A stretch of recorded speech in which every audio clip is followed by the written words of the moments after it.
Hello, America. I'm Mark Levin. This is Life, Liberty, and Levin. Welcome.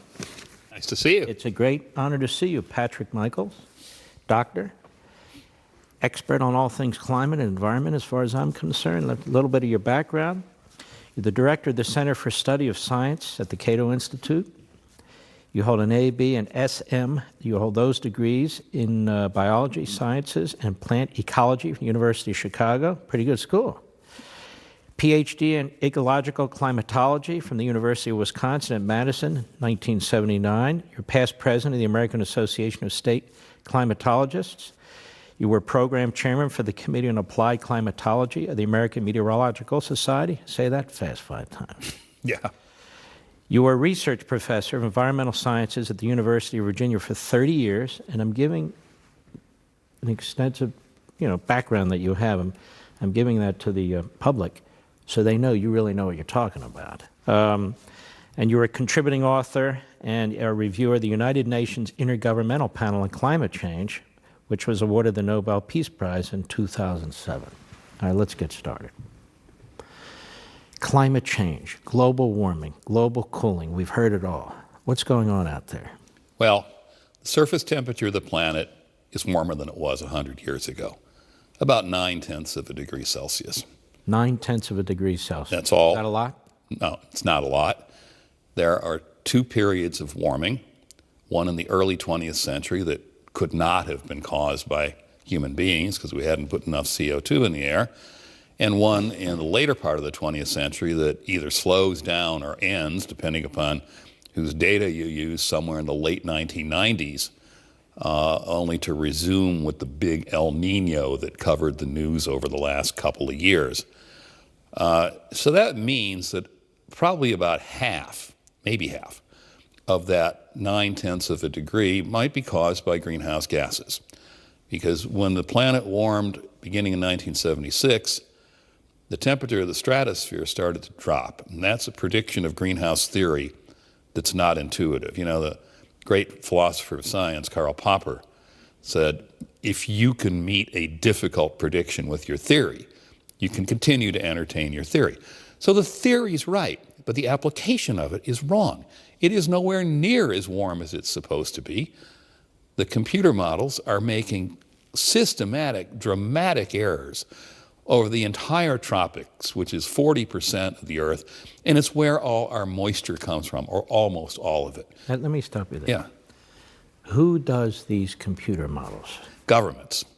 There are 32 families of computer models that are used by the United Nations, each government-sponsored, and all of them are predicting far, far too much warming. The disparity between what's been predicted to happen, which looks like this, and what is happening continues to grow. We know that for a fact. Yeah, because you can just look at the weather balloon temperatures, you can look at the satellite temperatures, you can look at something called the reanalysis data. They all behave in concert.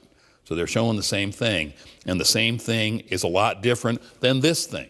However, we need to call the special counsel. Special counsel? Yes, because one model works. And you know what it is? It's the Russian model. So let me get this. So all the government models are like this? Yeah. The Russian model is like this? Yeah. The Russian model has the least warming in it. And the Russian model is the least warming, and the Russian model pretty much follows reality. Yeah. What's been tested over a few decades. Yeah, correct. If we were rational about this, think about the daily weather forecast. You watch the Weather Channel, they go, oh, this model says that, that model says that. We think this one's working the best, so we're going to rely on that. Well, for climate forecast, we should be using the Russian model, but we're not. We use this big spate of all the other models that have this warming in them that's not occurring. Why are all these other government models, 31 of them, I guess, Yeah. wrong? And why do they all go in the same direction, up? Because they are what is called parameterized. They're all parameterized. Can I translate parameterized into English? Fudged. Okay. The don't get the right answer, don't know the right answer for certain phenomena. So we essentially put in code steps that give us what we think it should be. And the systematic error that was made was the models were tuned, as it said, tuned to simulate the warming of the early 20th century. Began in 1910, ended in 1945, about 0.45 degrees Celsius. Mark, that could not have been caused by carbon dioxide. Because there wasn't enough. That we hadn't put enough in. The background carbon dioxide concentration is 280 parts per million. When the first warming started, it was 298 parts per million. If the atmosphere is that sensitive to an 18 ppm change in CO2, we wouldn't be talking about this right now, and we'd be sweating bullets. So what you're saying is man-made carbon dioxide earlier, the last century, could not have produced. The early 20th century. Early 20th century could not have produced this heat. So what did? Do we know? No. And, you know, the three most important words in life may not be I love you. It might be I don't know. I don't think anybody really knows what kicked off that warming. There's lots of theories. One is that it was the final escape from a cold period, multi-century period known as the Little Ice Age. That's a plausibility, but why did it happen then? But we just don't really have a good explanation for that. But because we forced the computer models to say, aha, human influence, CO2 and other stuff, we made the models too sensitive. And so that's why when you get to the late 20th century, all of a sudden they're warming up like crazy, and the reality's down here. It was guaranteed to happen. This was revealed in Science magazine in late 2016. And there was a paper that was published by a French climate modeler called The Art and Science of Climate Model Tuning. And in it, he speaks of parameterizing, we could say fudging, the models to give his words an anticipated acceptable range of results. So it's the scientist, not the science, that's determining how much it's going to warm. A lot of people don't know this, but it happens to be true. And, you know, we could speculate as to why that paper was published right before the 2016 election. I wouldn't want to impute causation, but gee, if... But I want to ask you about causation. Sure. You have 31 governments. No, the 31 different models. Some of them. All right, 31 different models, the multiple governments. Right. Who are fudging the numbers.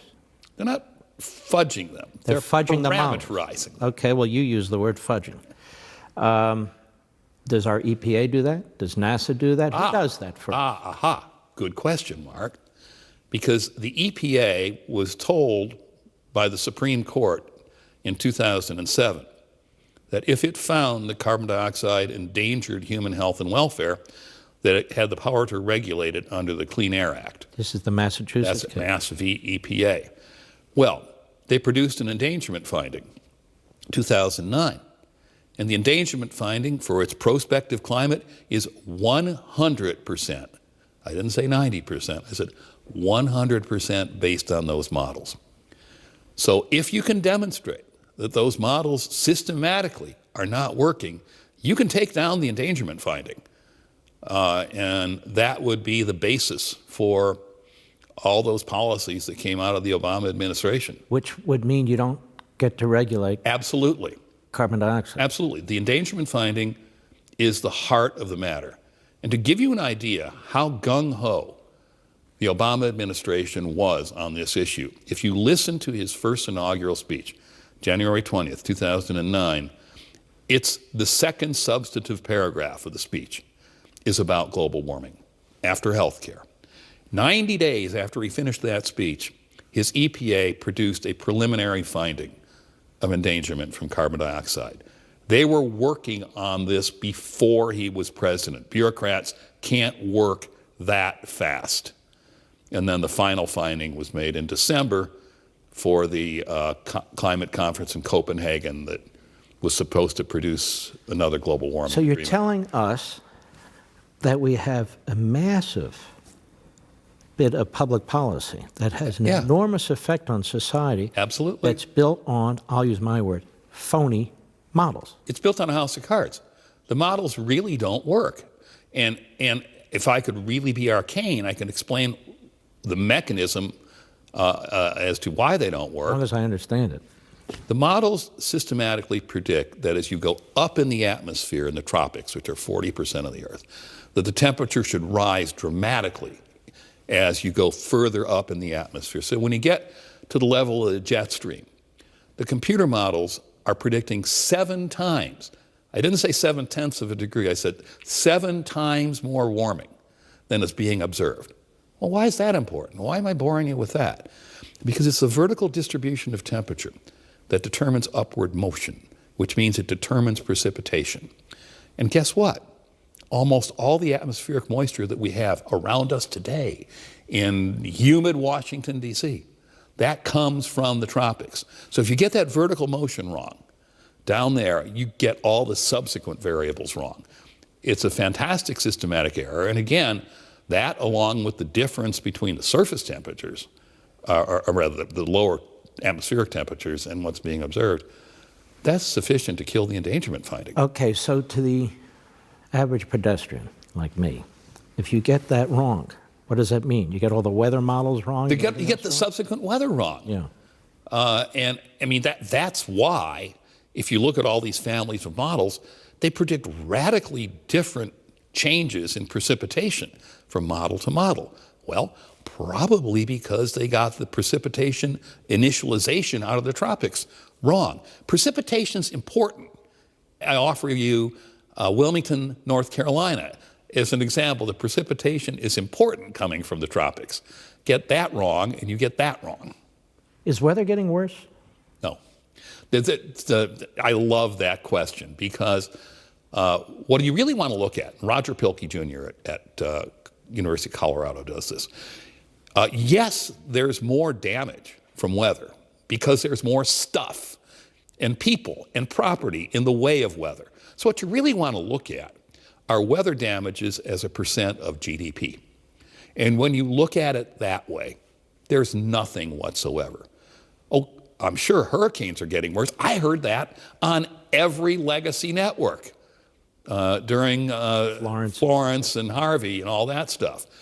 Well, the fact of the matter is there's a guy by the name of Ryan Maui who's just a hotshot young tropical meteorologist. He's also an adjunct scholar at the Cato Institute, and he tracks the energy in these tropical cyclones since we got global records that begin in 1970. And you would think there would be some relationship between that integrated energy and global warming. After all, it's only logical. Vice President Gore says that must be the case. It's not. There's no relationship whatsoever between the accumulated cyclone energy and the surface temperature of the Earth. It's just not there. Now, wait a minute. Why does our government say this? They said it in their last report called Global Climate Change Impacts in the United States. They said, oh, there's been a significant increase in hurricane power in the Atlantic Ocean from like 1970 to 2009 or something like that, 1980 to 2009.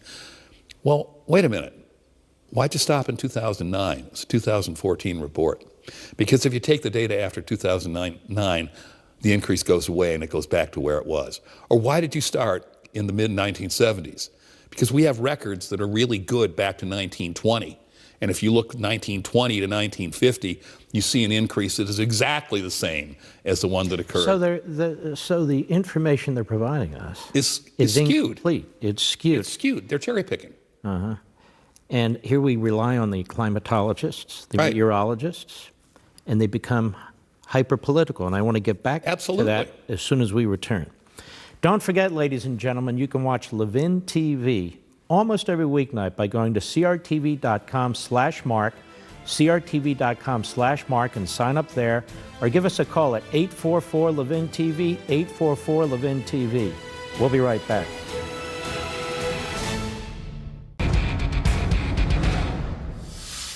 Dr. Patrick Michaels, the politicization of science. Let me read you something from Ayn Rand, Return of the Primitive, the Anti-Industrial Revolution, a book of hers she wrote, which I found rather compelling. She said, instead of their old promises that collectivism would create universal abundance and their denunciations of capitalism for creating poverty, They are now denouncing capitalism for creating abundance.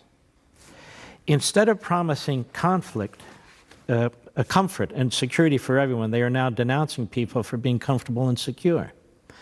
The demand to restrict technology is the demand to restrict man's mind. It is nature, that is reality, that makes both these goals impossible to achieve. Technology can be destroyed and the mind can be paralyzed, but neither can be restricted. Whether and whatever such restrictions are attempted, it is the mind, not the state, that withers away. You agree with that? Yeah, I do. Now we should ask the question, how did it happen? How did we use the authority of government to direct essentially technology, energy, et cetera? How did government become so intrusive in the science process? And to do that, we have to know history. It goes back to none other than Franklin D. Roosevelt, who, at the end of World War II, saw that the Manhattan Project was going to be successful, probably, and he wrote to the director of the office that ran the project and said, hey, we need to keep all these scientists working for the government. They'll do great things and everybody will have a greater life. And that produced a document called Science, the Endless Frontier, by Vannevar Bush, which laid the blueprint for the federal takeover of science. Prior to World War II, there was very, very little federal money in science, except in the land-grant schools. And scientific progress was perfectly fine. Economic growth, we were the envy of the world. If science is involved in developing economies, and I believe it is, we were doing really, really well. Now when the government takes it over, the government gets what it wants.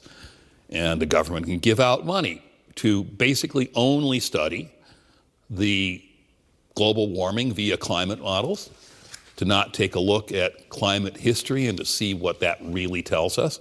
And then the government can have the policies that it wants. Because do you really expect scientists who have been paid for decades to study the effects of warming and to create models that, by the way, have too much warming, do you expect them to testify in front of Congress when asked, do we need more research money, to say, no, it's really a non-problem? They get thrown out of their jobs if they did that. And so it becomes self-perpetuating. Now, global warming is a cosm. It's not a microcosm. It's a pretty big cosmos in this constellation. But there are other issues that the government just abuses science on to take people's stuff, if you don't mind, and that governments distort in service of a political end. I mean, think about the dietary advice that we've been getting from the government for 20 or 30 years. Turns out to be wrong. Might be associated with the epidemic of obesity and diabetes. When the government gets together and makes a plan and does not deviate from it, people get hurt. And that is what's happening. And Ayn Rand was right. Part of the plan was to get us off our energy stream, to get us off of oil and onto so-called renewables that don't provide nearly enough energy, and it's intermittent so that they take down the technology. What Ayn Rand was talking about is what actually happened. As a result of Roosevelt and Vannevar Bush, we created the State Science Institute. And if you remember in Atlas Shrugged, it was the State Science Institute that destroyed the innovation of the society. So we have an interesting paradox here, which is that you have an institution of government, or several of them, which claim to be the final say in science by rejecting science, by attacking aspects of science, by climate change deniers. By shading it, if you will. By shading it, yeah. So you actually lose knowledge, you lose science, correct? Yeah, that's a problem. You see, I mean, if you say, well, you know, they're just studying the greenhouse effect, and the greenhouse effect is real and it will create some warming. So all these things, all these pronouncements that we get on diet, on whether we should exploit the world's largest copper deposit in Alaska, what the government says will have a small kernel of truth in it. And then it will be built into an artifice the size of Mount Everest from that small kernel. And that's the problem. I don't mean to simplify this, but who are these people? Are they ubiquitous? Are there 10 of them? What goes? It's a large, when you buy off the academy, you can get what you paid for.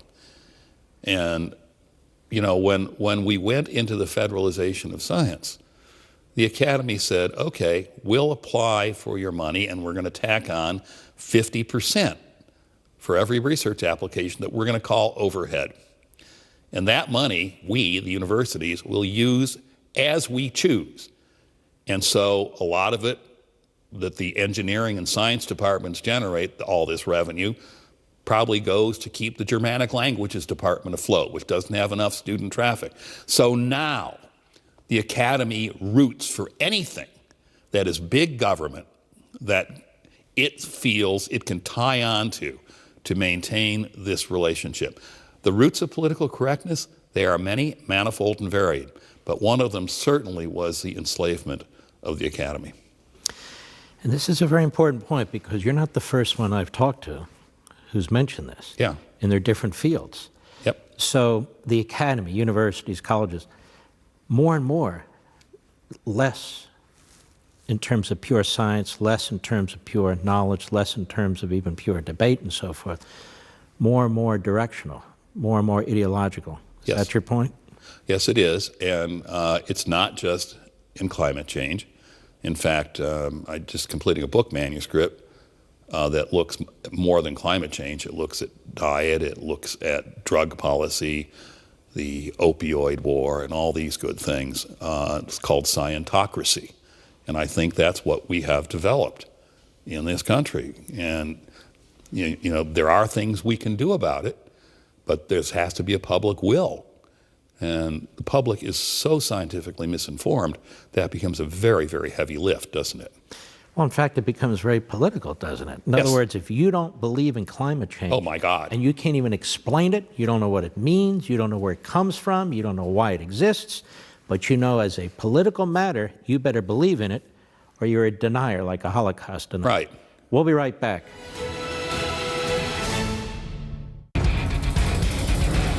Dr. Michaels, everybody says this global warming, it's a terrible thing. The oceans are going to rise, and we just talked about this. The hurricanes are going to be more intense and so forth. And you're saying, not really. Well, we never talk about this. Are there benefits from some increased heat on the planet? Yeah, the whole philosophy here is straight out of Voltaire. You know, Pangloss and the best of all possible worlds. We don't live in the best of all possible climates. And our atmosphere is not in the best of all possible composition. So what's happened as it's warmed this half a degree in the late 20th century, and the CO2 has gone up and up in the atmosphere, well, what we've done is we've created a greener and greener planet. And the greening of the planet Earth is profound. There's a very recent paper that just came out a couple of months ago showing tremendous increases in how much green matter there is on the planet. Vegetation. Vegetation. Yeah.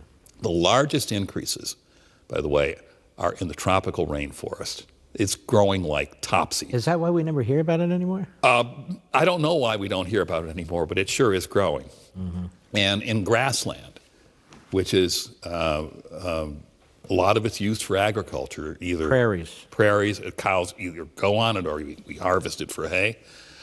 The data for 17 years of satellite data show that the grassland green mass, if you will, is growing at 5% per year. That's huge.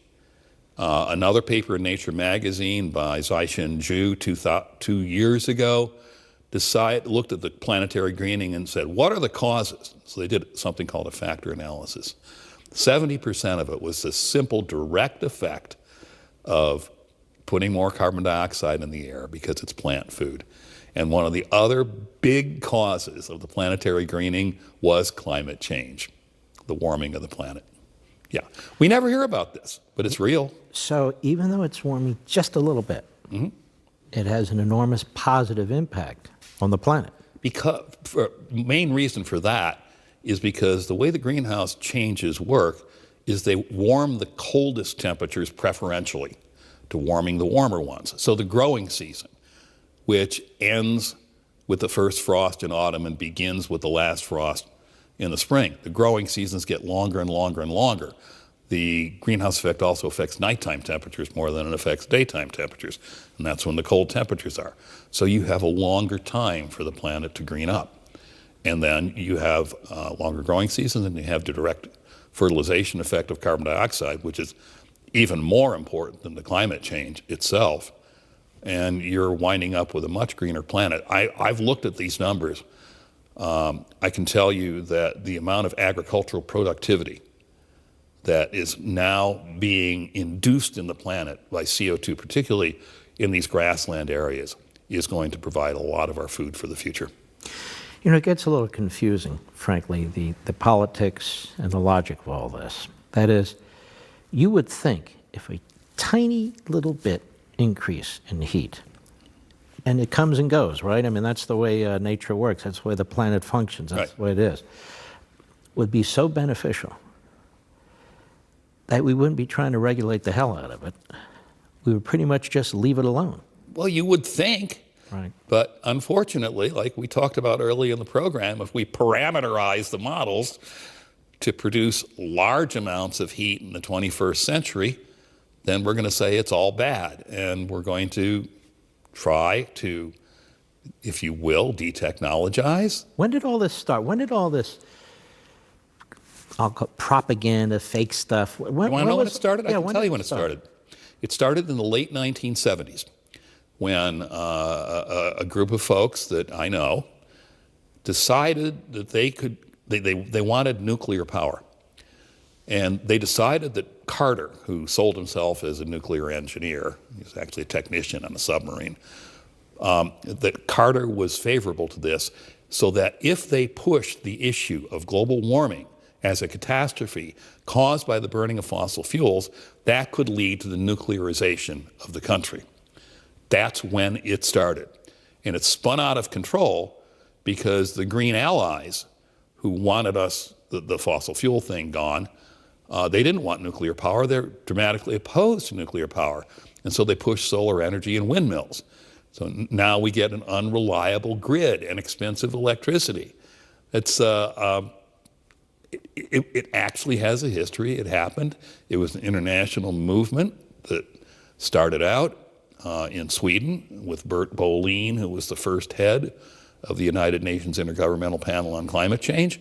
And it was a very conscious plan to impose this on not just our society, but the world. What is this degrowth, deindustrialization movement? Is it sort of part of this massive progressive movement, or even worse, socialism or Marxism or anything of that sort that I've studied, I've written about it, I've read about it. It's really kind of got born in Europe and was exported to the United States? That is true, and the problem with it is that it enjoys broad support as long as you demonize the producers of energy. We should celebrate the producers of energy. It is energy that drives the technology that has doubled our life expectancy in the last 100 years. We should be celebrating this. And if you take this away, you're going to take that away too.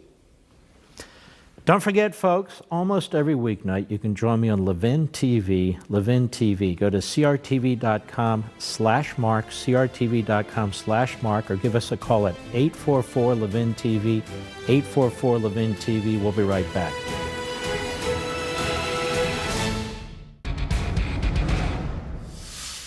At the top of the show, went through your biography a little bit, and you worked for the Intergovernmental Panel on Climate Change of the UN.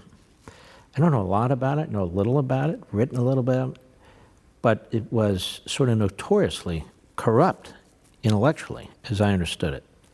Tell us about that. Well, the IPCC, as it was called, is the Intergovernmental Panel on Climate Change. The United Nations is trying to tell you something there.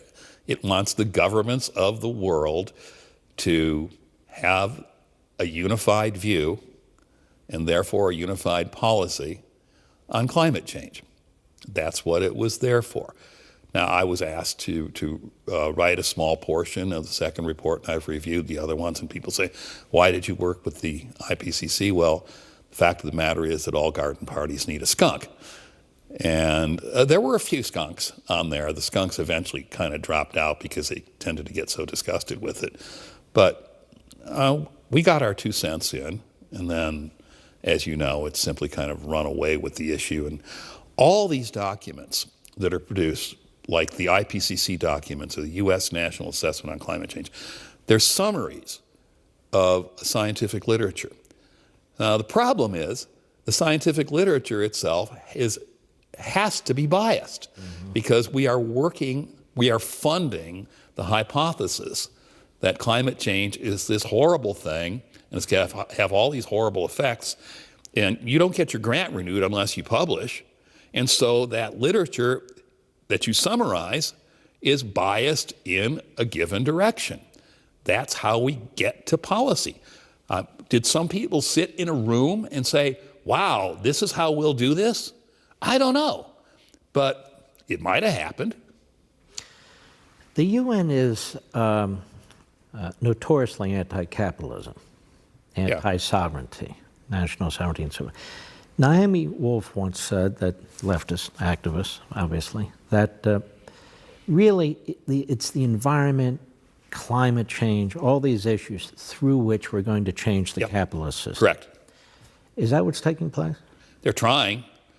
They certainly had a block in the road that occurred, a bump in the road that occurred a couple of years ago. What happened? Well, we got a president that wasn't going for it, and he promised to get out of the Paris Accord on climate change. That's an agreement that was hatched in December of 2015, in which the nations of the world submit what are called voluntary plans to reduce their emissions. So, for example, we volunteered to reduce our emissions a pretty substantial percentage. The Indians volunteered to increase their emissions. The Chinese volunteered to increase their emissions until 2030, whereupon they might level off. So the president looks at that way and he says, this is a bad deal. What I just told you, doesn't that sound like a bad deal? Yes. And he got out of it. Meanwhile, what country on earth reduced its emissions the most of all the nations on earth? The US of A. So this would have formalized an agreement where we're compelled to lower and the Chinese and the Indians could increase. Yes. Now, the thing is, nobody is compelled. There's no enforcement mechanism in the Paris Accord. So when our negotiator, John Kerry, came back and was on the Sunday TV shows, he said, well, how are you going to enforce this? What are you going to do to countries that don't do what they said they were going to do? And he said, we'll shame them. Honest to God, I guess we have a shame bomb now, and that's going to do something. Of course, emissions are going up. Why have we lowered ours? We have lowered ours largely because of good old capitalism and technology, discovering that we were not running out of natural gas, that if we just break rocks underneath our feet, we can extract the natural gas from shale. And Fracking, that's right. And so we're substituting natural gas, which is cheaper, for coal for electrical generation. And that produces about half as much CO2 per unit of electricity as a coal plant does. And so our emissions are going down. And I see a lot of big companies are experimenting with natural gas for large-scale transportation. You can do it on a railroad because the size of the engine really doesn't matter. Might be able to do it in trucks. And so the emissions, it's more efficient. The emissions go down. And then 30 or 40 years from now, because there are so many pressures to be efficient, I don't know what technology we'll have, but I'll bet it'll be more efficient. You know, the old advertising slogan, the future belongs to the efficient. Well, welcome to the United States. We'll be right back.